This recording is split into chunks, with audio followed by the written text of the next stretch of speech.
സ്വദേശ് സമ്മാൻ ദേശീയ പുരസ്കാരം നേടി കേരള സർക്കാർ സ്ഥാപനമായ KSFE. ന്യൂഡൽഹിയിലെ ഭാരത് മണ്ഡപത്തിൽ നടന്ന 6ാമത് സ്വദേശി കോൺക്ലേവിൽ കേന്ദ്ര ടൂറിസം സാംസ്കാരിക വകുപ്പ് മന്ത്രി Gajendra Singh Shekhawat, KSFE chairman Varadarajan, managing director doctor SK Sanil എന്നിവർക്ക് സ്വദേശ് സമ്മാൻ പുരസ്കാരം കൈമാറി.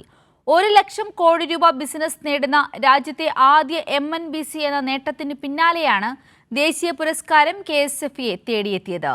സുപ്രീം കോടതി ജസ്റ്റിസ് കോടീശ്വർ സിംഗ് ചടങ്ങിൽ KSFEക്ക് കീർത്തിപത്രം സമ്മാനിച്ചു.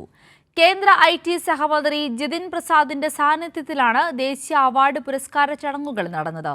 KSFEയുടെ ഈ നാടിന്റെ ധൈര്യം എന്ന പുതിയ മുദ്രാവാചകം മുഖ്യമന്ത്രി പിണറായി വിജയനാണ് പ്രകാശനം ചെയ്തത്.